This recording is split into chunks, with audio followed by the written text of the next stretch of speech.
Hi there! This video is for the Addicts Alliance monthly upload, and this month our themes to choose from were redrawing old art or spring is coming. And once again, I did both. What you're seeing right now is my first ever watercolor painting, which I'll be redoing in this video. Here's a quick look at all the current members of the AAA. All of their channel links will be in the description box, so when you finish this video, please check out what they did for their videos this month. As usual, I start out with a sketch on my iPad that I'll transfer to my watercolor paper. I went with the same composition, but I'm hoping I improved on my anatomy skills and the overall flow of the painting.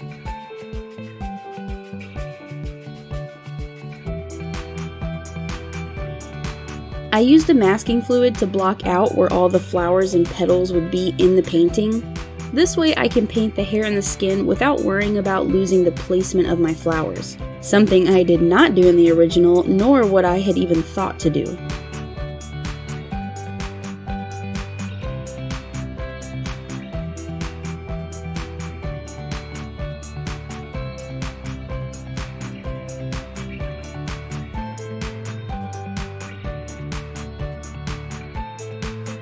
Her skin tone in my original painting is pretty fair, but it's also pretty flat color-wise, so I wanted to try to bring out more color in her face so it would seem more lifelike.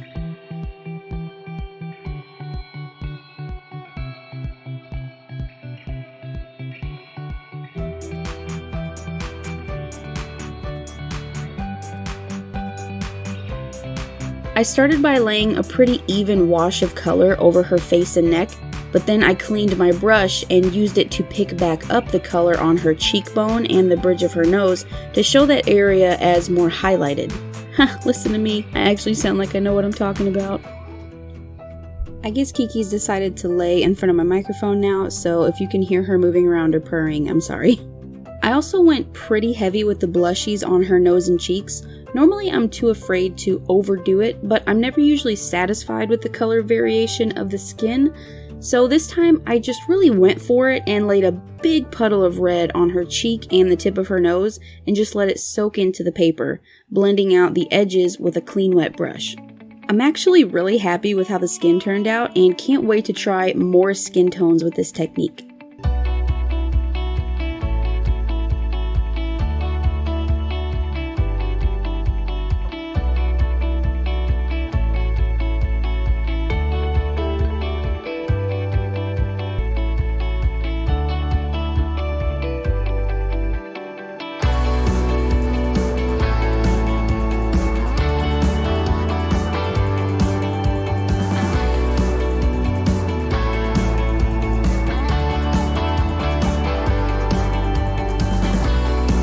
The hair was probably the hardest part for me.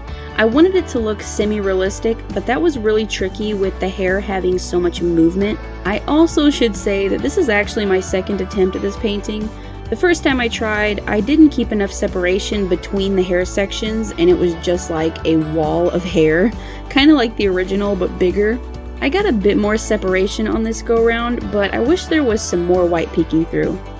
I think that it definitely helped with making the painting look more dynamic.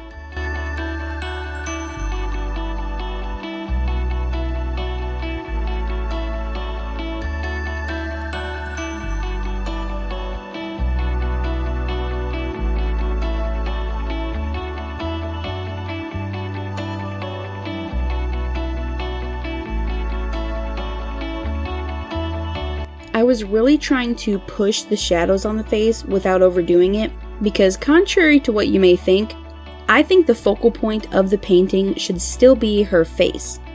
As in, yes, I know her hair takes up most of the space, but your eyes should be drawn to her face first, and then follow the flow of the wind and flowers in her hair across the paper. At least that's what I'm going for. Let me know down in the comments how you see it.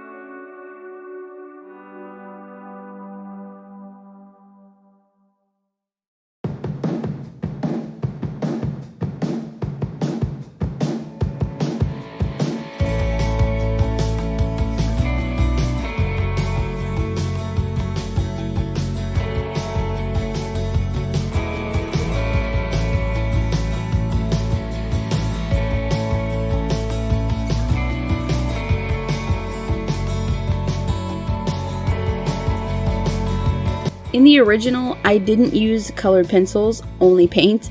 I think I had literally just gotten my first set of watercolor paints, so that's all I wanted to use. But I thought pencils would be perfect to help bring out some details.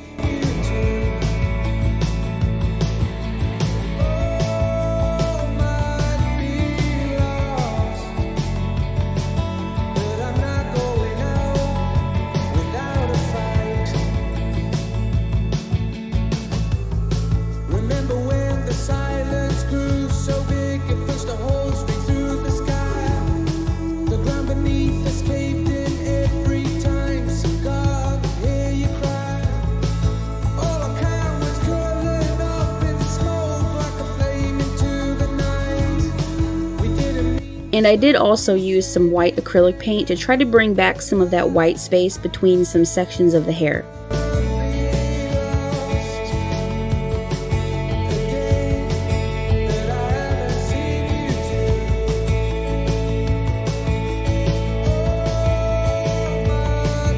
Once everything is dry, it was time to peel off the little yellow boogers.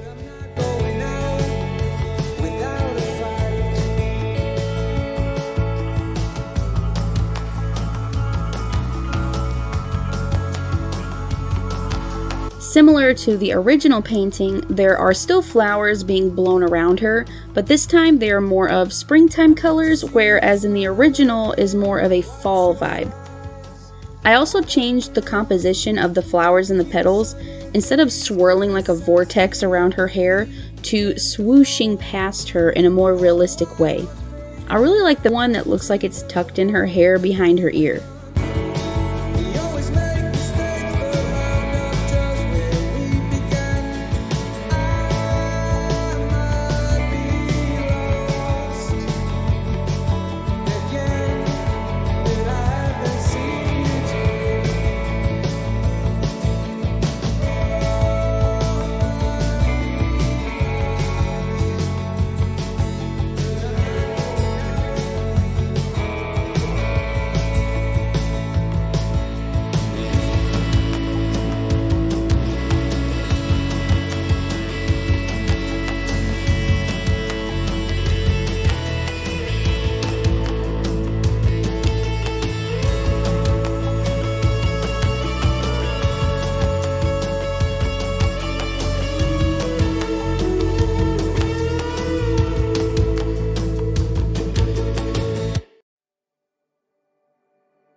Here I'm just showing a trick I like to do when my watercolor paper is buckled after painting.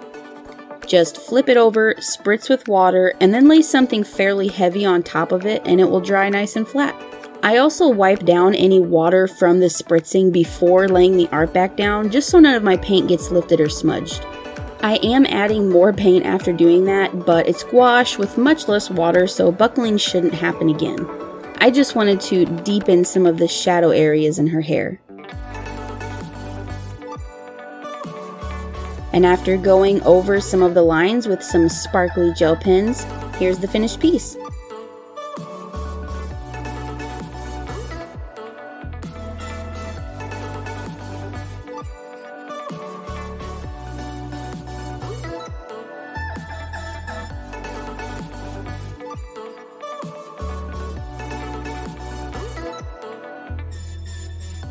The camera doesn't do the sparkles justice.